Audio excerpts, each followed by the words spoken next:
का इस्तकबाल है हमारे खास प्रोग्राम हेलो परवाज में और मैं हूं आपके साथ तरन्नुम अली।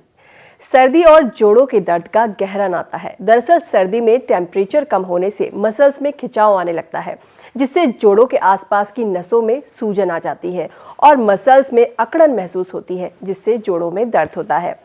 आज हम बात करेंगे जॉइंट पेन की। अक्सर जो सर्दियों में जॉइंट्स में पेन होता है उसकी बात करेंगे और इस पर बात करने के लिए हमारे साथ हैं joint replacement and spine surgeon Padma Shri doctor Yash Gulati. आपका इस्तकबाल है हमारे इस प्रोग्राम में। शुक्रिया। नाज़रीन, आप भी हमारे इस प्रोग्राम में शामिल हो सकते हैं। हमारे नंबर्स लगातार आपकी टीवी स्क्रीन पर फ्लैश हो रहे हैं। हमें इंतजार है आपके सवालों का। डॉक्टर यश गुलाटी, जैसे मैंने बात की कि आज बात करेंगे सर्दियों में होने वाले जॉइंट पेन की। तो सबसे पहले ये जानेंगे, जैसे सर्दियों का मौसम है, जैसे ही ये आता है तो जॉइंट में यानी जो जोड़ है उसमें दर्द क्यों होने लगता है, किस वजह से? जी, सबसे पहले तो मैं अपने सब देखने वालों को नए साल की मुबारक देता हूँ। अल्लाह करे सब के लिए अच्छा रहे। तो आपके जो सवाल का जवाब ये है कि देखो, जब भी कोई मौसम बदलता है, चाहे वो बारिश हो, सर्दी हो, तो जिनको जोड़ों की तकलीफ रहती है वो उभर के सामने आ जाती है। जिनको नहीं भी हो रही है उस वक्त दर्द तो सामने आ सकती है। तो इसलिए ये ज़रूरी है, ख़ास करके सर्दी के मौसम में जिनको जोड़ों की तकलीफ रहती है वो थोड़ी और बढ़ जाती है, क्योंकि देखो सर्दी से वैसे भी स्टिफनेस होती है अपने बॉडी के अंदर, और जिनको जोड़ों की तकलीफ रहती है वो जो स्टिफनेस है वो जोड़ों की दर्द का एक पार्ट है। जैसे जिनको गठिया रहता है, सवेरे उठते हैं तो वो अकड़े होते हैं जोड़, तो जब सर्दी आती है तो वैसे भी अकड़न आ जाती है और जोड़ों की अकड़न भी उसके साथ मिल जाती है, तो उभर के और सामने आ जाती है। और देखिए, जो सर्दी है वो भी एक रिलेटिव टर्म है कि जो हमारे लिए, वो कहते हैं कि सर्दी को जो मैक्सिमम टेम्परेचर है और जो मिनिमम है उसके बीच में जब गैप कम हो जाता है तो वो एक सर्दी को ज्यादा माना जाता है। क्योंकि जो मान लीजिए हमारे लिए 5 डिग्री बहुत ठंडा है, तो अगर आप शिकागो में जाएं तो 5 डिग्री को कहते हैं अरे भाई आज तो मौसम बहुत बढ़िया है। तो ये एक जिस फिजा में आप रहते हैं, जब अचानक जो उसका टेम्परेचर कम हो जाता है तो ये जोड़ में दर्द, स्टिफनेस ये ज्यादा आ जाती हैं, खासकर उनमें जिनके अंदर कि वो पहले से चल रही है बीमारी या वो दबी हुई थी तो भी वो सामने आ सकती है। और कुछ लोगों को वैसे भी अगर मांसपेशी में अकड़न आ जाती है सर्दी के कारण, अगर आपकी उम्र बढ़ी हुई है तो ओल्ड एज के अंदर वो अकड़न आ सकती है और दर्द हो सकती है। जैसे आपने कहा कि अगर सर्दियां शुरू हो रही है, किसी को पहले से प्रॉब्लम है घुटनों की या जोड़ों के दर्द की, तो उसमें ये परेशानी हो सकती है, या फिर किसी की ये बीमारी दबी हुई थी और अचानक सर्दियों में उभर कर आ गई है। क्या ऐसा भी हो सकता है कि किसी को घुटनों की कोई परेशानी ना हो, सर्दियों में अचानक से हो रही है, तो क्या उसे समझें कि एक शुरुआत हो रही है, उसे अलर्ट हो जाना चाहिए, डॉक्टर के पास जाए? जी देखिए, एक होता है कि जो अपने बदन के अंदर कुछ प्रॉब्लम चलने वाली है या होने वाली है, और उसके बाद में एक चीज हम बोलते हैं जिसको हम बोलते हैं प्रेसिपिटेटिंग फैक्टर, है ना। तो प्रेसिपिटेटिंग फैक्टर जो है वो सर्दी का मौसम जो है वो टेम्परेचर एकदम से कम होना कि कोई चीज बस होने ही वाली थी, जैसे वो इंग्लिश में कहते हैं कि last straw on the camel's back, तो वो होने वाली थी लेकिन सर्दी के कारण उभर के और आ गई। अच्छा, है ना। तो ये ऐसा हो सकता है, और अगर नहीं ऐसा टेम्परेचर हुआ होता तो हो सकता है वो और कुछ वक्त तक दबी रह जाती। तो ये बहुत जरूरी है कि किसी को अगर ऐसी दर्दें शुरू हो जाएं तो वो जाके अपने डॉक्टर से बात कर ले। अगर 1-2 दिन तक दर्द है, थोड़ा एक पैरासीटामोल वगैरह आप ले लें, थोड़ा मसाज कर लें, अगर उससे ठीक हो जाए तो ठीक है। अगर नहीं ठीक हो रहा है 1 हफ्ता 10 दिन भी, और या खास करके जोड़ों में सूजन आ गई या चलने में दिक्कत होनी शुरू हो गई या बहुत दर्द हो रही है और पैरासीटामोल से भी आराम नहीं आ रहा है और बहुत दर्द हो रही है, तो आप जरूर जाके अपने डॉक्टर से सलाह ले लें कि कहीं ऐसी कोई और गठिया है वो सामने बाहर तो नहीं आ रहा है। जी अच्छा, जो ज़्यादा उम्र के लोग हैं अक्सर उनमें ये परेशानी ज़्यादा होती है सर्दियों के टाइम पर, जी, तो वो लोग क्या करें, कैसे बचें? देखो, ज़्यादा उम्र की जब हमने पहले भी बात करी थी कि ज़्यादा उम्र में वैसे भी जो हमारी मांसपेशियां हैं वो इतनी फ्लेक्सिबल नहीं रहती हैं, थोड़ी फाइब्रोसिस होना शुरू हो जाता है, अकड़न आनी शुरू हो जाती है। आप देखते होंगे वैसे कई बार तो गर्मियों में भी कई जो ओल्ड एज लोग होते हैं सवेरे उठते हैं तो उनको लगता है भाई मेरे को बहुत अकड़न है, और ये आर्थराइटिस का पहला सिम्टम ही अकड़न होता है।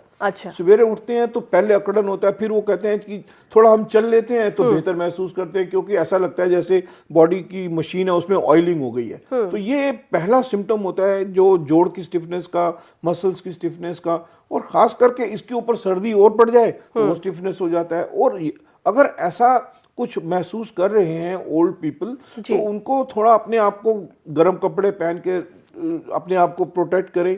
और अगर आप सवेरे उठे हैं तो थोड़ा अपना बेड में ही थोड़ा बहुत अपनी हरकत कर लें, पैरों की, हाथों की, लंबा सांस लेके, और फिर उसके बाद बिस्तर के बाहर निकले। और सारा दिन भी अपने आप को अच्छा गर्म कपड़ों से ढक के रखें। एक तो जोड़ों की दर्द और अकड़न भी कम होगी, और बाकी किसी और जो छाती की बीमारी है और जुकाम की बीमारी है, इनसे भी आप बचेंगे। तो बहरहाल अपने आप को बचाना सर्दी से तो जरूरी है ही है। तो इससे आपकी जो अगर बॉडी का टेम्परेचर गर्म रहेगा तो अकड़न कम होगी, दर्द भी कम होगी। जी, एक कॉलर हमारे साथ इस दौरान जुड़ गए हैं। हेलो हेलो जी, वालेकुम सलाम, बताएं क्या सवाल है आपका? हाँ डॉक्टर को पूछना था। जी, खांसी हमें बहुत आती है। थोड़ा ऊंचा बोलेंगे, आवाज कम सुनाई दे रही। हाँ सलाम। हाँ जी जी, वालेकुम जनाब, आप सुनाई दे रहा। हाँ खांसी बहुत आती है हमको और घबराहट बहुत होती है।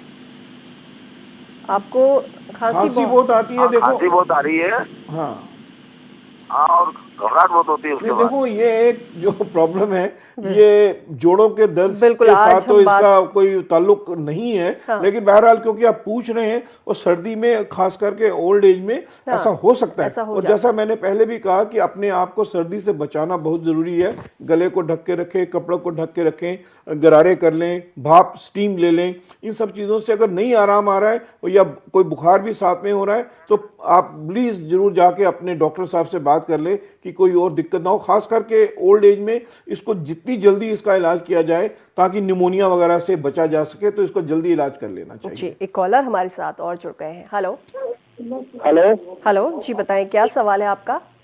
जी, हमारा ये सवाल है कि मेरी मिसेज है, उसका ये गर्दन में प्रॉब्लम है, वो दर्द रहता है दिन भर रात भर। अच्छा, सो नहीं पा रहे है वो, इसलिए हम डॉक्टर साहब से ये पूछना चाहते थे। देखो, ये जो गर्दन की दर्द है ना, तो इसको ये देखना है कि क्या अकड़न है, दर्द है, सारा दिन है, या रात को सोने के वक्त भी उनको बहुत तकलीफ होती है, उसके साथ कोई बुखार हरारत वगैरह तो नहीं है। गर्दन की दर्द के साथ साथ कोई उसकी बाजू में या हाथों में दर्द तो नहीं जा रही है, कोई सुनपन तो नहीं हो रहा है, ये सब चीजें देखनी है। और अगर जो आम तरह की गर्दन की दर्द है, तो जिसको हम स्पॉन्डिलाइटिस या स्पॉन्डिलोसिस बोलते हैं, वो भी हो सकता है, और उसका एक्सरे वगैरह करके देखना पड़ेगा। और कोई बाकी प्रॉब्लम नहीं है, जैसे बुखार वगैरह नहीं है या सुनपन नहीं है, तो फिजियोथेरेपी वगैरह से इलाज हो सकता है। और अगर कोई दूसरी प्रॉब्लम भी है तो फिर उसका जो मुआयना करके और देखना पड़ेगा कि कोई और दिक्कत तो नहीं है। अगर है तो उसका उसकी तरह से इलाज किया जा सकता है। जी, एक कॉलर हमारे साथ और जुड़ गए हैं। जी। हेलो हेलो हेलो जी, जनाब। बताएं क्या सवाल है आपका? मैं श्रीनगर से बोल रहा हूँ। जनाब, जी, ये राइट लेग मेरी जो है, इसमें ये थाइस में मसल मतलब वो क्रैम्प 24 घंटे रहते हैं पिछले 2 साल से। देखिए, जो क्रैम्प्स होते हैं ना, इसकी जो 3-4 वजह हो सकती हैं। एक तो ये है कि अगर किसी की उम्र ज़्यादा हो, और अगर जो हमारा जो रीढ़ की हड्डी है या स्पाइन है, उसमें अगर वो नसों को जो है उसके ऊपर प्रेशर ज़्यादा पड़ जाए, तो उसकी वजह से भी टांगों में दर्द, नमनेस, हैवीनेस या क्रैम्प्स हो सकते हैं। एक तो ये। दूसरा ये है कि विटामिन की जो अगर कम हो जाए, विटामिन जैसे विटामिन डी कम हो जाए या विटामिन B12 कम हो जाए, तो उसकी वजह से भी क्रैम्प हो सकते हैं। या कभी कभी मसल ब्रेकडाउन जब हो रहा होता है ओल्ड एज के अंदर, या किसी मेटाबॉलिक कारण, तो उसकी वजह से भी क्रैम्प हो सकते हैं।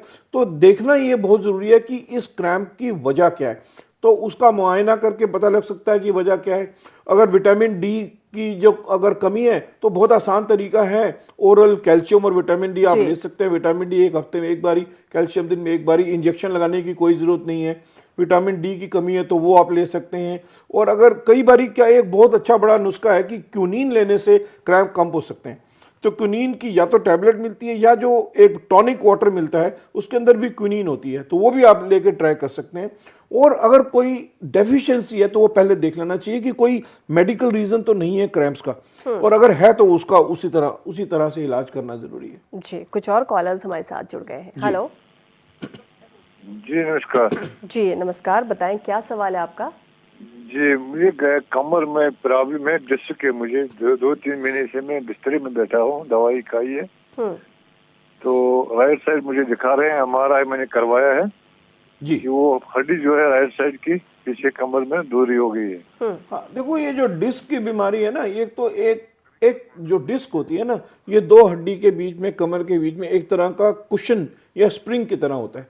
तो अगर ये डिस्क जो है, इसका जो पानी कम हो जाए तो ये पिचक जाती है।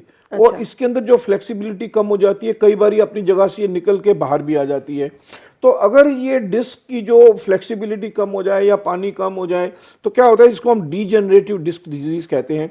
तो इसका जो बाहर का जो पोर्शन होता है उसमें नर्व्स होती हैं, तो उसकी वजह से दर्द हो सकती है। कमर में दर्द हो सकती है, कमर के थोड़ी बाहर हो सकती है, उसके नीचे बटक्स में जा सकती है। तो अगर इस तरह की दर्द है और आपने एक्सरे MRI करा लिया है तो एहतियात बरतना, वजन कम करना, सामने झुक के वजन ना उठाना, और फिजियोथेरेपी में जाके अपनी मसल्स को स्ट्रॉन्ग करना, कमर की, पेट की, इन सब को, ये बहुत ज़रूरी है और इनसे काफ़ी राहत आ सकती है। अगर डिस्क की वजह से नीचे टांगों में भी दर्द जा रहा है तो उसका इलाज फिर अलग है।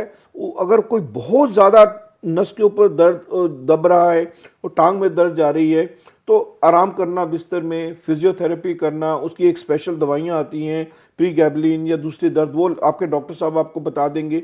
और अगर बिल्कुल ही आराम नहीं आ रहा है और टांग में बहुत दर्द है या बहुत ज़्यादा उस नस के ऊपर जो दबाव पड़ रहा है तो फिर कभी कभी माइक्रो सर्जरी की भी ज़रूरत पड़ सकती है। बहरहाल आम लोगों में जो दर्द है, देखो 80% लोगों में ज़िंदगी में कभी ना कभी कमर में दर्द होगा, तो घबराने की ज़रूरत नहीं है। अपने एहतियात बरतें, फिजियोथेरेपी करें, मसल्स को स्ट्रॉन्ग करें और बाकी वजन वगैरह ना उठाएं, वजन कम कर लें, तो ज़्यादातर लोगों में उससे ही आराम आ जाएगा। अगर नहीं आएगा तो फिर बाकी जो काम है, इलाज है, वो किए जा सकते हैं। लगातार कॉलर्स हमारे साथ जुड़ रहे हैं। एक और कॉलर हमारे साथ हैं। हेलो। और ये दूसरी बात ये भी है कि सर्दी में ये कमर की दर्द भी लोगों को ज्यादा हो जाती है। बिल्कुल, सर्दी की वजह से ये चीजें बढ़ जाती हैं अक्सर। एक कॉलर हमारे साथ हैं। हेलो। अस्सलाम वालेकुम। जी वालेकुम सलाम, बताएं क्या सवाल है। मैं जम्मू कश्मीर से बोल रहा हूँ जी। मुझे कंधों में, रात को सोता हूँ, सुबह कंधों में दर्द होता है। आपके कंधों में दर्द होता है? जी देखिए, जो कंधों में दर्द है ना, ये देखना जरूरी है कि सिर्फ कंधों में है या और जोड़ों में भी है। अच्छा। तो इसका ये पता करना कि अगर तो ये और जोड़ों में भी दर्द है, जैसे हाथों में, पैरों में, हाथ सूज गए, पैर सूज गए, अगर ये किसी गठिए का हिस्सा है यानी कि रूमेटॉइड, तो एक अलग इलाज है। सिर्फ कंधों में है तो उसका अलग इलाज है। तो कंधों में जो दर्द है वो कंधे के जोड़ में है या उसके आसपास है, क्योंकि कभी कभी गर्दन की रेफर्ड पेन भी कंधों की तरफ आ सकती है। तो मुझे लगता है जैसा आप बता रहे हो कि सिर्फ अगर आपके कंधों में दर्द है तो क्या होता है कि जिसको हम बोलते हैं पेरी आर्थराइटिस है, या कंधे के जो मसल्स होती हैं उनमें कभी कभी हल्का सा टियर हो जाता है या डीजनरेशन हो जाता है, तो उसकी वजह से, जिसको आम लोग फ्रोजन शोल्डर भी बोल देते हैं, फ्रोजन शोल्डर तो बहुत लेट स्टेज पे आता है। बहरहाल अगर ऐसा है तो इसके लिए आपको फिजियोथेरेपी करना, कभी कभी पैरासीटामोल या दूसरी दवाई ले लेना, इसके लिए एक्सरसाइज करना, ज़्यादातर लोगों को इससे ही आराम आ जाएगा। अगर नहीं आता इससे इलाज तो फिर उसका एक्सरे या MRI करके देख सकते हैं, भाई कोई और प्रॉब्लम तो नहीं है, कोई इन्फेक्शन तो नहीं है, कुछ और तो नहीं है, या मसल है तो कितनी फटी है, या तो उसको देख के क्या कोई इंजेक्शन लगाने की ज़रूरत तो नहीं है। और कभी कभी वो जो दूरबीन से या आर्थ्रोस्कोपी के साथ इसके ऑपरेशन की ज़रूरत पड़ती है। बहरहाल आम लोगों में कंधे की दर्द का इलाज फिजियोथेरेपी है, एक्सरसाइज है, पैरासीटामोल या दूसरी दवाई है। और अगर इन चीज़ों से नहीं ठीक हो तो फिर स्कैन करके देखना भाई क्या और ज़्यादा दिक्कत तो नहीं है और आगे का स्टेप लेने की ज़रूरत तो नहीं है। जी, एक और कॉलर हमारे साथ जुड़ गए हैं। जी। हेलो। हेलो। हेलो जी, बताएं क्या सवाल है। जी मुझे ना, मैं जी जब गर्म चीज खाता हूँ, जैसे मुर्गा मीट खाता हूँ, तो मुझे यहाँ पे ना, ये जो है ना, ये हार्ट के नीचे थोड़ा दर्द रहता है। अच्छा। देखिए, आप ना एक कार मैकेनिक से हवाई जहाज का ठीक करने का पूछ रहे हैं। तो बिल्कुल, आज हम बात कर रहे हैं सर्दियों में होने वाले जोड़ों की दर्द इसके बारे में मैं ज्यादा नहीं बता पाऊंगा। बहरहाल ये ज्यादातर लोगों को एसिडिटी से होता है इस तरह से, तो आप अपना देख लीजिए, आपको एसिडिटी तो नहीं है, कोई उसके लिए दवाई लेने की जरूरत है, जैसे कोई एंटासिड होता है वो लेने की। और कई बारी जो इस जगह की दर्द होती है, जलन होती है, कई लोगों में वो दिल की बीमारी का भी रीजन हो सकता है। तो भाई अपने आसपास के डॉक्टर साहब से अपनी मुआयना जरूर करा लीजिए। ज्यादातर लोगों में ये एसिडिटी से होता है। आप ज्यादा मिर्ची ना खाएं और ज्यादा मसाले वाली चीज ना खाएं, और अगर ऐसा हो जाए तो कुछ एंटासिड आप ले लें, अपने डॉक्टर साहब से दिखा लें भाई, और कोई दिक्कत तो नहीं है। जी बिल्कुल, ज़रूरी है कि सबसे पहले ये किसी डॉक्टर के पास जाएं और उन्हें दिखाएं और कुछ टेस्ट करवाएं। कुछ और कॉलर्स हमारे साथ जुड़ गए हैं। हेलो जी, हेलो हेलो जी, बताएं क्या सवाल है। हेलो जी हेलो जी, सवाल बताएं, क्या सवाल है। अस्सलाम वालेकुम। वालेकुम सलाम। जी हम बिहार से बोल रहे हैं। जी जी डॉक्टर साहब से ये कहानी है मैं कि हमें क्या है कि मतलब अगर ऐसे ठंडी का मौसम अभी चल रहा है, अगर हम गुस्ल कर लेते हैं अगर हफ्ते में एक बार भी डे टाइम, तो बहुत ज्यादा मतलब सर्द हमें महसूस होता है, ठंडी हमें लग जाती है, और बहुत काफी थोड़ी दिनों पर बहुत ज्यादा सर्दी हो जाती है, और खांसी भी उसके साथ साथ होती रहती है हमेशा। जी ठीक है, वैसे आज हम देखो बात कर आपका रहे हैं सवाल हमने जॉइंट पेन पहले की। भी इसका जो आंसर दिया था कि अगर सर्दी में किसी को इस तरह से खांसी वगैरह हो जाती है, तो एक तो अपने आप को प्रोटेक्ट करके रखें, एहतियात बिल्कुल, बरतें, क्योंकि ये और बहुत आम चीजें हैं। आम चीज़ है। और फिर अगर खांसी वगैरह की दिक्कत है तो भाई आसपास के जो आपके डॉक्टर साहब हैं उनसे दिखा लो, भाई कोई और दिक्कत तो नहीं हो रही है। भाई मैं हड्डी का डॉक्टर हूँ ना, तो हड्डी में ये तो चीज़ें बुखार होता नहीं, तो फिर भी जितना कॉमन सेंस से मैं आपको बता सकता हूँ बता रहा हूँ कि अपना एहतियात बरतिए, और गरारे कर लो, स्टीम ले लो, और अगर उससे भी नहीं आराम आ रहा है तो अपने आसपास के डॉक्टर साहब से आप जरूर मुआयना करा लीजिए। जी, कुछ और कॉलर्स हमारे साथ हैं। हेलो जी मैम। जी, बताएं क्या सवाल है आपका। जी मैम, मुझे रात को ना बलगम जमा होता है और मुंह में बलगम जमा होता है। सुबह मुझे खांसी आती है, तो जब तक ना ये बलगम उतर के आए म्यादे से, स्टमक से, तब तक ये खांसी बंद नहीं होती है। देखो इसका आंसर हमने अभी अभी दिया, इससे पहले ही।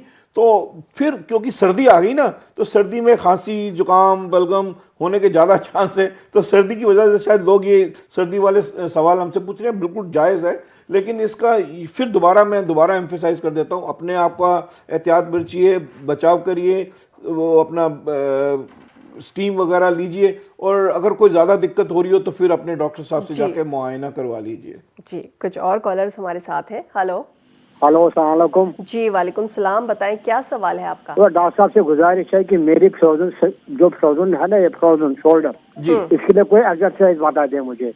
देखो एक्सरसाइज आप तो फिजियोथेरेपिस्ट के पास जाएंगे, आपको सिखा देंगे। अगर आप नहीं जा पा रहे हैं तो अपना जो दीवार के साथ खड़े हो जाएं और अपने हाथ को ऐसे धीरे धीरे धीरे बिल्कुल दीवार के ऊपर ले जाएं, और फिर अपने हाथ को ऐसे पीछे की तरफ ले जाने की कोशिश करें, फिर ऐसे पीठ के पीछे ले जाने की कोशिश करें, इसको ऊपर उठाने की कोशिश करें, ऐसे जैसे कोई दीवार पे वो व्हील लगा होता है उसको आप चलाने की कोशिश करिए। व्हील नहीं है तो आप सोच लीजिए लगा हुआ है, तो धीरे ये बिल्कुल रफ्ता रफ्ता आप ये धीरे धीरे कर पाएंगे। क्योंकि शुरू में अगर फ्रोजन शोल्डर है तो आप इतना नहीं उठा पाएंगे। ये ध्यान रखिए, फ्रोजन शोल्डर में अगर मूवमेंट बिल्कुल कम हो जाती है, उसका वापस आने में कई बार साल भी लग सकता है, तो घबराने की जरूरत नहीं है।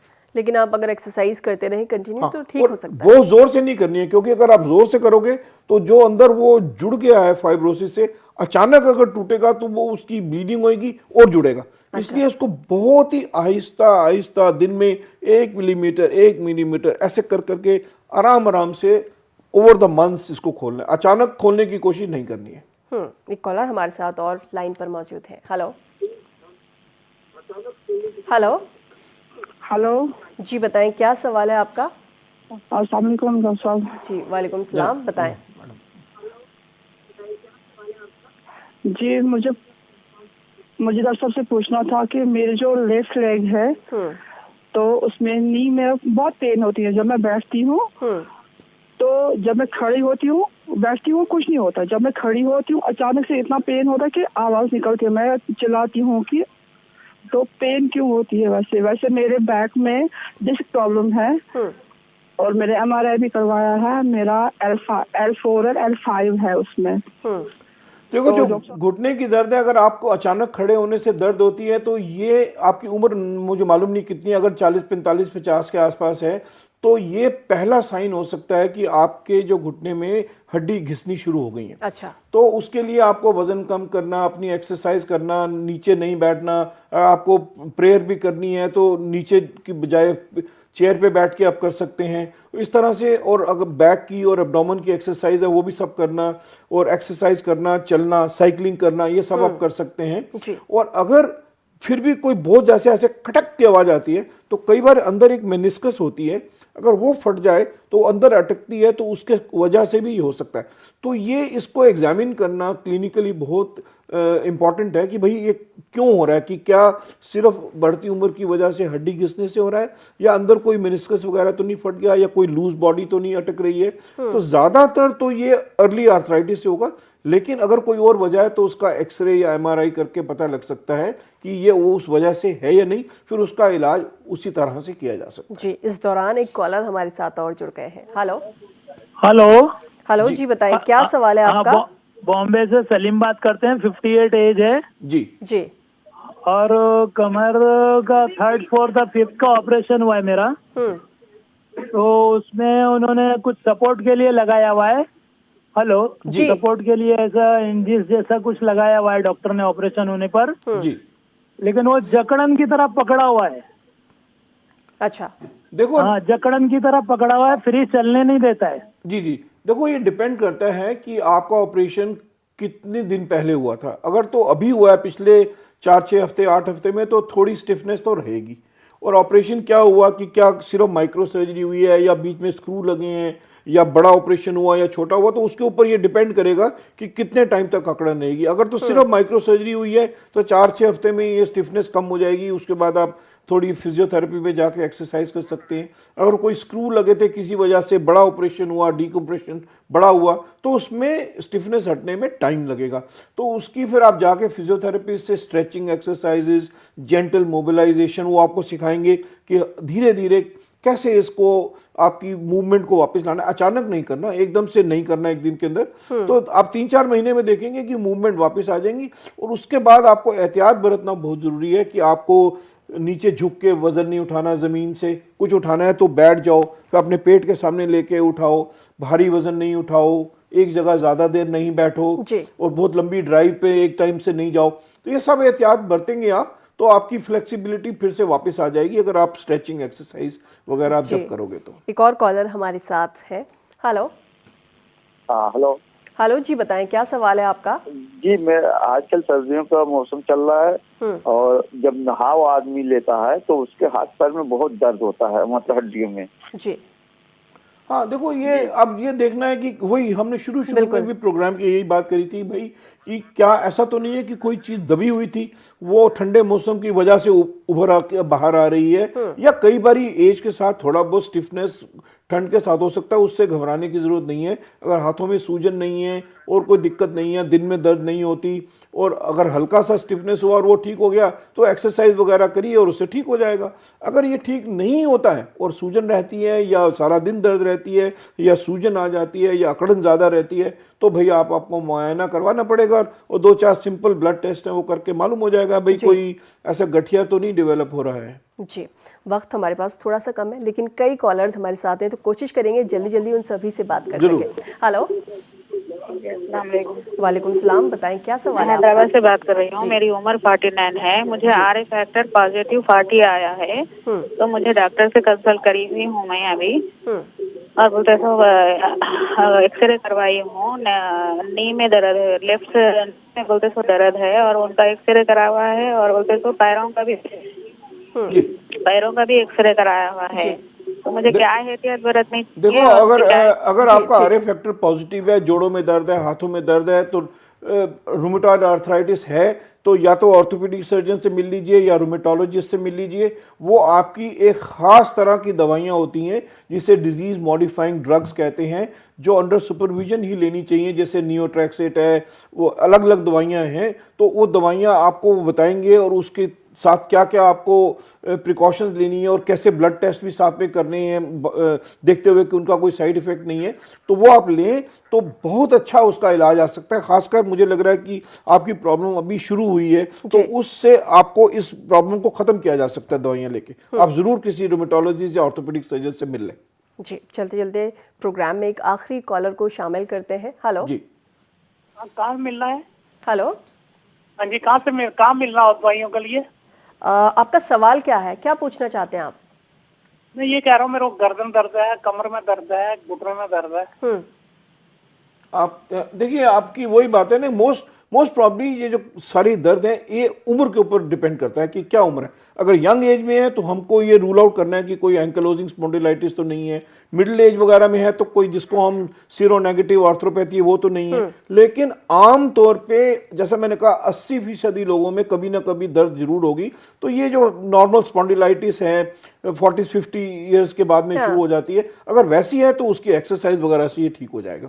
तो ये डिपेंड करता है भी किस उम्र के हैं और कितनी दर्द हो रही है। जी, वक्त थोड़ा सा कम है, लेकिन चलते चलते एक आखिरी सवाल आपसे ज़रूर पूछूंगी। अक्सर ये देखा गया है जिन लोगों को आर्थराइटिस है या फिर किसी भी तरह का कोई जोड़ों का दर्द रहता है तो वो लोग चलना फिरना बिल्कुल ही बंद कर देते हैं। तो ये क्या उनके लिए सही है या इसका नुकसान हो सकता है? देखो, वो मजबूरी में करते हैं चलना फिरना कम, लेकिन बहुत ज़रूरी है। देखो, एक आर्थराइटिस है वो दर्द तो करती है और स्टिफनेस भी करती है।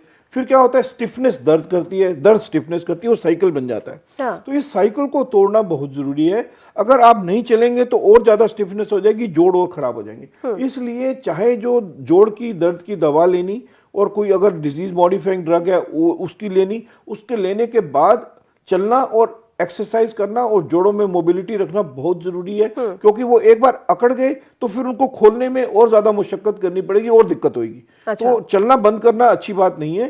तो उसकी एक्सरसाइज करते रहें, चलते रहें जितना आप विद इन लिमिट चल सकते हैं। ज्यादा लिमिट है तो थोड़ी बहुत सिंपल दर्द की दवाई लेके भी आप चलें। आपके डॉक्टर साहब से पूछ लें अगर आप नहीं चल पा रहे तो और क्या करना है। अगर बिल्कुल ही चढ़ना बहुत दिक्कत हो गया, जोड़ बहुत खराब हो गया, हो सकता है वो स्टेज आ गई है कि जोड़ बदलने की नौबत आ गई है, तो ऐसा भी अगर है तो करना है उसको जरूरी है। लेकिन रुकना मना है, चलना जरूरी है। तो क्या इसके लिए खाने पीने पर भी कुछ ख्याल रखना चाहिए, उसका भी ख्याल रखा जाए? देखिए, जो खाने पीने में अब अगर आप देसी उसमें जाओ तो मैं फला मत खाओ, दही मत खाओ, ये मत खाओ। देखो, एलोपैथी में ऐसा तो नहीं यकीन करते हैं। बहरहाल ये जरूर करना चाहिए कि ऐसी चीजें ना खाएं जिससे कि आपका वजन बढ़ रहा हो। तो ऑयल कम, चीनी कम, और जिन लोगों को गाउट है वो कॉन्सेंट्रेटेड प्रोटीन ना खाएं, लाल गोश्त ना खाएं, बहुत जो है वो कॉन्सेंट्रेटेड प्रोटीन, दालें कॉन्सेंट्रेटेड वो ना खाएं जिनको गाउट है। जिनको नहीं है तो उनके लिए वैसी डाइट दें कि आपका वजन वगैरह ना बढ़े।